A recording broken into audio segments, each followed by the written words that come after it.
makita ang dating kanlungan,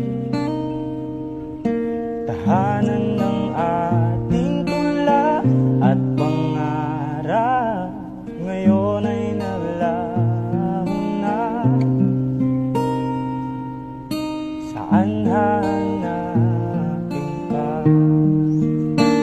Lumilipas ang panahon, kabiyak ng ating gunita.